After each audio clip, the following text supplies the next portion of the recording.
You got the touch. This would be the back like. You got the power. It takes it down a notch and it goes dun dun dun. You're like, no. Shit's about to get ugly. Damn Skippy. What's up, guys? This is Hans from the Eclectic podcast, and today we're going to be taking a look at FansToys FT-10 Phoenix. So this is their version of Skyfire. This one I'm going to be doing a little bit different than my normal reviews. I've actually got a buddy of mine with me. He's been on the podcast a few times. My name's Chris. The reason why I brought him on was, as a kid, we both had the original, I think it was Jetfire when we were kids. I don't think they called him Skyfire. Jetfire. It's the same character. Yep. They just changed the name from time to time. So. But it was a Robotech at that time. It was essentially just like they repackaged a Robotech and it came out and it was a big deal. Yeah, I know. And there's a huge licensing controversy that took place with this. And so, the toy we got as a kid didn't look like anything like the cartoon. And we understood who it was. It looked exactly like a Robotech. So the idea being is that Jetfire looked literally nothing like it, and it's because the one they gave you was more of a sleek down fighter model, and Jetfire's entire purpose was to be essentially a research vessel, almost like a space shuttle. Scientific. So what I wanted to do was I wanted to have him on because this is probably considered the best version or the closest we've ever gotten to a legit Skyfire. Was it the Kronos? He was an awful pile of shit. Everybody hated him. I know you probably haven't seen him. He came from Docket Toys and he was so expensive. And these guys are usually expensive, but that one was just ridiculous. So I don't have the lighting or anything, all that other stuff hooked up the way I normally try and do it. But I wanted us to kind of take a look at this together. And so this is kind of different for me. And he's like, what am I supposed to do? What am I doing with my hands? So FansToys Phoenix, this is the box. Really cool kind of, I don't know if I like that art design on the front. What do you think? It's nothing compared to the back. Like when you actually see the toy, this animates it far more than it is. And the hands look like big, massive anime hands compared to the actual toy. I don't love the art either. Yeah, it's very stylized, and I'm sure probably what they did was they probably had a guest artist on. It'll probably be listed on the back who actually did that. So, side of the box, nothing special, just Phoenix FT-10. On the back, that's where we get kind of a better shot of who he actually is. I'm kind of curious. I saw a lot of pre-production samples of him, and it looked like he's got the spot for a flight stand. I don't know if this guy actually includes a flight stand or not. It shows it there, but I think we're supposed to use the one that they gave with Soar or whatever up there, which was their, swoop. Anyways, so real quick look at the back. Not a whole lot in the way of information on there. It kind of gives you a short little bio on who he is. And for those of us that grew up in the 80s, he originally flew with Starscream, and he was a Decepticon. Crash landed on Earth, was buried in ice for a long time. Came out, wanted to be part of the Decepticons until he realized Megatron was bad, Mamma Jamma. He was a dick. And then jumped ship, even though Starscream acted kind of as his go-between between Megatron, and he completely lied about everything Megatron was doing. Yep. So, I'm not going to waste the time reading the bio. If you guys want to read that, you guys can. Top of the box, not really anything to say of or to speak of. Another little stylized version of him flying up there, if that floats your boat. So yeah, not a whole lot to deal with the packaging, but we'll go ahead and we'll open this guy up and we'll take a look at what's inside. All right, so here he is out of the package, and Chris has never seen a Transformer with articulating fingers before. And you're going to blame me? That's fantastic. I get blamed. He didn't know how many fingers he had on his own hands, so. No, it didn't look right with the thumb. I didn't look right. Yeah? Yeah, that's why I said I couldn't give him the middle finger, but apparently you can. Yeah. Anyways, out of the package, he's kind of in a squatted position. I don't know how you'd put it. He is pretty tiny in the package, but he gets to be fairly tall. Well, all of his limbs actually articulate back into his body to squinch back up so it could be a ship. So when he comes out, everything's kind of up in his torso. Torso. So in the package, we do have his spec card, which is kind of a credit card type plastic kind of card. Tech specs on the back, and then again it gives him his bio. Piece of a flight stand. Again, you will have to use Soar's flight stand if you have the Dinobot collection. And then you would plug that in so you can put him in his flight mode. It doesn't come with a stand on his own, which was kind of disappointing. Because what if you wanted to have both of them flying? Can't do it? This doesn't make it funny. Full color instruction booklet goes from bot mode into his alt mode, so that should work out fine for us. And then you have, it looks like it's a separate piece for his chest area, right in there. So you can have Decepticon logo and then an Autobot logo, and you can swap those out if you want them to be either. And then it looks like it comes with a different set of eyes, translucent eyes for a setup there for him. And then we get his gun. Double barrel.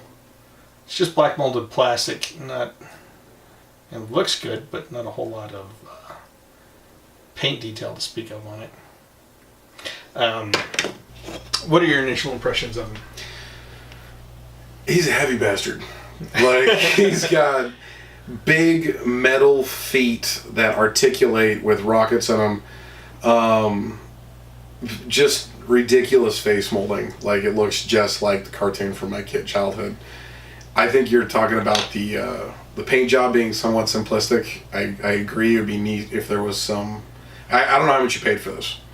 But it'd be neat if there was, like, not battle damage so much as just a little wear and tear. I mean, he was frozen in a glacier for, like, 100 years, so maybe there might be a little bit more of that on there. Just a sick, neat Transformer. And it's weird, right? I mean, paint-wise, I say it's kind of minimalist, right? But at the same time, I mean, that's what he was. He was a giant white jet and robot, pretty much. Well, I mean, it's got like, you know, the servos and stuff exposed here. You've got some on the arm and up here, so it's good that it's got that. I just wish there was a little bit more. Yeah. And I don't know if I would want them to go, because it's just white plastic for the most part, and I don't know if I would have liked for them to actually paint him white on top of the white plastic. I don't know if that would have given him a better finish. I was talking about just like some of your Transformers, and specifically the ones that get like specifically painted, have like a little bit of scoring on the edges, like a steel plate would over time. Mm-hmm. If it had something like that, just a little bit, just for like flavor, I think it'd look a lot better. And I mean, guaranteed. I mean, there's going to be people out there that are going to customize this and just make it incredible. The face sculpt, I agree with you on that. That face sculpt is awesome. We'll get a close-up of that so you can see that. But that thing looks amazing. I do like kind of that gunmetal gray that they've got going on in the vents, and the translucent kind of red over the... I'm sure that's silver underneath there. And then like you're talking about down there in the ankles, we'll get a closer look at some of those. He's also got some of that on the arms. But for the most part, I mean, he's just a giant white bot. And untransformed, he's like... What I thought was really neat, because some of your other Transformers don't... they don't fit the right proportions for a robot. As you started popping out the joints and the legs and the arms, like, he's proportioned like perfect for the cartoon. You think that's a good proportion? Oh man, he literally, it's like it's epic. I'd say, I mean, the only thing I'd say, like, looking at him, I feel like it's kind of thin through there in his midsection area, and then it kind of bulbs back out. But I don't think it looks bad. I mean, I think that is actually, I mean, dude, he looks badass. No, he does look badass. The only thing that I would change, and some of your Transformers have this, is different heads. Like, his has an awesome face sculpt, but if he had like an angry face or smiling or something, just to change that up would be neat. I mean, just real quick, talking about that face sculpt, there's actually, I mean, it doesn't look, I think, the way that I've seen it before, it doesn't look as detailed as it actually is. He's got some nice cheek structure that's going on in there. Those eyes I mean, like I said, you got a different set of eyes if you want to change him out to something that's more light piping. But I think that blue that they have in there looks phenomenal. Looks really, really good. Some of the other paint accents that we talked about. When I first saw some early test shots of this, I thought these actually were screws, but they're not. That's actually paint detail on there. Along with that gunmetal gray that we have in there. And then we get the same kind of gunmetal gray, kind of blackish area in his vents.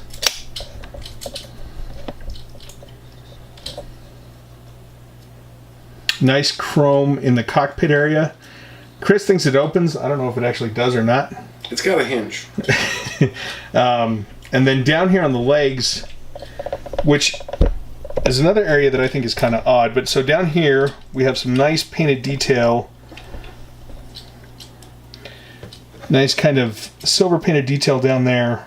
Again, kind of that gunmetal silver. The thing that I thought was weird looking at this initially too is out here on the edge where this leg is at, we have this red vent piece, and it doesn't match the other reds that are on it. I don't know, it's kind of a metallic red. So the red that's on the legs down here in the calf area does not match the red on the back, and I'm not sure why they did that, but they did. I mean, whatever. So I think, I mean, that looks a little weird to me, but I think other than that, it's not a big deal. One of the previous Jetfires that you got in your room has metallic all around. Looking at that one and looking at this one, I really enjoy the matte as opposed to the metallic. So I think they probably should have kept those bottom vents matte like the rest, because so that's the previous one. That's more the Robotech connection because it's got the ear pieces and it's got the arm. This guy's way more armored and ready to fight than what Jetfire was, because like we said, he's a researcher. I like the matte better. I think it looks more like the original. The face sculpt, so there he is without his face mask. You know, you guys probably can't see that, but that's actually pretty close to each other. Mm-hmm. When you look at those. But yeah, this one came with that face piece that you can put on there. It gives you much more of that homage to the Robotech feel. But I mean, just size-wise, I mean, that guy, he towers over. Oh, well, and yet again, that one has got the same thing that we were talking about. I think what you're missing is you said that it went together here, and it does the same thing down here. I think the difference is the back jetpack actually takes up more space than it does on this one, and you can actually see that the torso comes much farther off than this one does. Not to mention the cockpit is more appropriate. It just fits the original Jetfire design almost to a T. Well, and then the other thing that's funny about that is I always thought that guy was white, but now seeing him with this guy, he doesn't look so white. Yeah, it's like eggshell. Yeah, it's weird. I mean, this guy is white. But yet again, you can see the influences. This is very much Generation 1. This is almost like a mix between that Robotech ripoff idea and Jetfire. Not to mention, like I said, this guy's rough and ready to go to battle. This guy, like in the TV show, he's got one gun and he's built very bulky and heavy. He's not a fighter. And just real quick, for another size comparison, here is Voltron from the new Netflix series next to Jetfire. Just that way you get kind of an idea of how big he really is. I mean, this guy is pretty massive. And Chris believes that Jetfire could take on Voltron. Oh yeah, straight up Hadouken. Voltron's done. So I mean, he's an impressive fucking bot, dude. He's heavy, and I mean, let's be fair. Out of all the Transformers, Jetfire is like gonna win the pageant for one of the best looking. And I think this is the first Transformer I've seen in my friend Hans's house that really does like just sick justice to the original. No, I completely agree. So his gun does peg in fine. You can get the finger inside the trigger guard and it holds it really well. I don't think it has any fear of actually just falling out of his hands or anything like that. It's very secure. So that works well. So what we're going to do now, we're going to have to take a look at this guy and we're going to figure out how to transform him, and then we'll go through that. So we'll be right back. after these messages. Tired of losing battle after battle in the sky, the Autobots create the ultimate robot jet, Jetfire. But the evil Decepticons have a secret new weapon, Shockwave.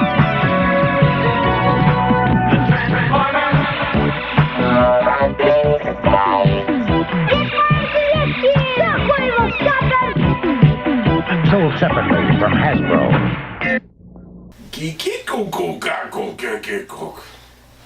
That sounded like baby talk. No, it sounded like a Transformer sound. So here he is, Jetfire, Skyfire in jet mode. He's big. Heavy. I'm just going to say it like multiple times. This is a heavy Transformer. Again, I still don't know how I feel about that red on the legs. The mat, I was just talking to Hans about the fact that the mat pops so much more than the metallic down here on the legs. It looks amazing though, and it's even got ailerons that can move up and down if they're actually any internal combustion going on in the Transformer. So I mean, that's really a cool touch. I mean, he's just a huge jet. It looks pretty much like I'd expect him to look from the cartoon. But it's a long transforming process. There's no goo. Like, you can't do it quick. No, you can't. I mean, there's a lot of no parts forming. But there's a lot of extending, and it's really hard to do kind of one. You needed the table almost at times. Yeah, and it's some of the parts are hard to pop, and don't seem like, specifically around the skirt, I should say, around the legs, was hard to find where it popped out, and I was constantly afraid I was going to break it. Yeah, no, and I don't, from my handling of it, because you transform most of it, my handling of it, and I do apologize if we didn't go through transformation, just figured it would be a little bit much. It was a beast. Yeah, and with two of us here, it was just going to be a weird process to go through to actually do the transformation. And plus, I don't know how the hell people are transforming on camera. That seems like that would be such a pain in the ass. But anyways, I mean, just looking at it, I think it's worth the money. You can't get a figure of this caliber any other way. Absolutely. I mean, it's so big that you almost fit a little. What was the name of the kid in Transformers? Kip. You could fit him in the cockpit if you could find a small one, because it's huge. We're not sure if the cockpit opens, even though it seems to have a hinge. I don't think it does. I think it does. He thinks it does. But it looks amazing. The only thing weird, and Hans is pointing this out, is the gun stows up between the legs in the back, which is a little bit strange. To me, I don't like that asymmetrical ass fire going on. But I mean, that's up to you. You don't have to keep that in there. It would have made more sense if they'd put a place for it on top or even on the side, even though it would have been asymmetrical. It would have fit the thing better. Like if there was a piece right here, you could just pop the gun in there, it would have worked a lot better. But it looks amazing. I mean, just sick. So, and just a question to you guys: how would you present this figure? Would you do it in jet mode? Would you pull Sora's flight stand and put him on there? Or would you keep him in bot mode? I'm going to keep him in bot mode. I think he just looks way too badass to keep any other way. The face is amazing. I would almost go with jet mode, just because it's such a dramatic comparison. And you've already got Jetfire on display, but I really do think the jet mode's really neat now that I'm looking at it from the side. You like that more? Yeah, I'm just amazed. I mean, it's balanced on these three tiny plastic landing set. And I'm amazed that it is a heavy machine. Yeah, he does have full landing gear, so I mean, you don't have to worry about that. But yeah, and he is bulky. I don't know what his weight is, but he's probably, how much do you think he weighs? 10 pounds? 10, yeah. 10 pounds? 10-pound figure. He's big, and they got that right. He's massive. I think if you stand him up next to another Transformer, I think now he fits for his expectation, like, on the screen. Like, if you set Jazz or any one of the normal sized Masterpiece figures next to him, it's about right. He was about 4 or 5 feet taller than, well, I guess at their side, he was probably 7 to 8 feet taller than any other Transformer. Yeah. No, I agree. I mean, he was massive. He always towered over everybody. But, I think he's a great figure. So if you guys are on the fence about whether or not to buy him, I think it's kind of late in the game for that. You guys probably already did buy him if you were thinking about it, but this was just kind of my thoughts on it. I really say it's worth the money. I think it's just, there's great design. Plastic quality felt good, although you said, you felt like you were going to break it. I really don't feel like I felt like the plastic feeling like it was going to crumble. No. I didn't think that the actual, sheets of plastic as you were moving around were going to break because it was thick. I think that the action is very tight, which is good when you're moving stuff around. I'm constantly afraid that I'm going to push something too far and it's going to pop, but this is a lot heavier plastic than one of your smaller figures that would break much easier. Right, yeah. So I think in that case, I think it's a pretty safe bet. I really enjoy the figure. I think it's a great kind of showpiece and kind of a way to get back to that childhood feeling of playing with Transformers again. Number 1 favorite Transformer of all time. And that's why I had you on. Jetfire. Mm-hmm. He was a bad Mamma Jamma. Yeah, Not to mention he was a bad guy, and then he was a good guy. Yep. So anyways, guys, thank you for watching. If you have any comments, leave them down below. Peace out. And thank you, Chris, for coming and doing this with me. Absolutely, anytime. I figured you'd enjoy seeing it. Anyways, guys, thank you for watching. Peace out. We'll talk to you soon. Bye.